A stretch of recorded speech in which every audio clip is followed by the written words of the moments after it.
So today we're going to dive into Debasish Mondol's poetry collection, Venus. But here's the thing. This is so much more than just a book of poems. Honestly, it's like a map of the human heart, and it charts this incredible course through love, through loss, and then that quiet journey of finding your way back to yourself. And this one line from the prologue, it just sets the stage perfectly.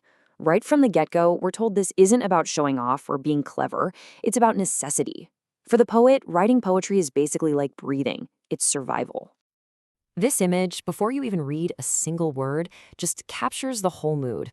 It's got that feeling of memory, of longing, that ache of watching something you care about just blur and speed away. That's the emotional world we're about to step into. All right, so to really get these poems, you kind of have to understand the poet. So let's go back to the beginning, to the story of how Debasish Mondol actually found his voice in the first place. The poet himself is this quiet, really introspective soul. He's not someone who's shouting for attention. Instead, he's an observer, someone who feels things incredibly deeply, and then channels all of that emotion into his work with this really tender, beautiful grace. So, what was the catalyst? A profound loss. And get this, heartbreak didn't just leave an empty space, it left a tool. When the light was literally taken out of his world, he was left with a pen. And with it, he started to create his own light. This is where it all begins. And from that moment, this whole world of intense feeling just blossoms. This part of the collection is just overflowing with devotion, with wonder, and the kind of romantic writing that feels timeless but also incredibly personal. Okay, in the poem, Oh My Twilight, Mondol's way of looking at love is just fascinating. He doesn't just say he loves a person. He basically makes them one and the same with nature itself. You see, he sees his muse in everything beautiful, across every single season. She's not just a person to him, she's the entire feeling of late spring, the beauty of a summer flower. It's this all-encompassing, almost spiritual kind of devotion. But his idea of love isn't just about adoration, It's also about empathy. In a poem called Silent Voice, the whole focus shifts to this deep desire to heal someone, to bring some light into their darkness. Man, you can just feel the ache in those lines. It's a completely selfless kind of love, the kind that measures its own happiness by whether the other person is happy. The poem is just this raw, heartfelt plea to try and mend someone else's heart. But, of course, where you find great love, the shadow of great loss is often not too far behind. So now the collection shifts and we move into the pain of memory, of absence, and just the echoes of what used to be.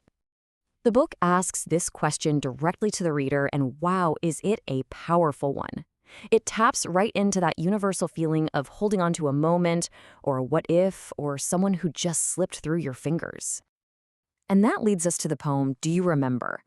It's like he's speaking directly to a lost love, just quietly going through a shared past that now feels so distant, so uncertain. This quote, it just perfectly captures how haunting nostalgia can be. The places are all still there, the street, the bench, but the people, they've changed. The connection is gone, and all that's left is the ghost of a conversation. But, and this is a big but, this is not a story that ends in sorrow. Not at all. This is the pivot. This is where we see the poet take that pain and transform it, not just into a memory, but into a real source of strength. I mean, the imagery here says it all, right? It's a clear turning point. In the poem, Born from Ashes, the story is no longer about grief, it's about reclaiming yourself. This is just a message of pure defiance. The poem is basically saying that destruction isn't the end, it's actually what's needed for rebirth. You don't just get through the fire, you're reborn from it way stronger than before.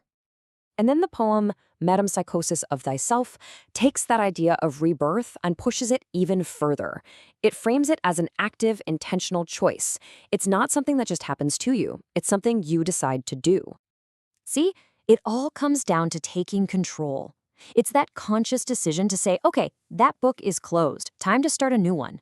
The healing really comes from creating something new, from writing your own next chapter on those empty pages.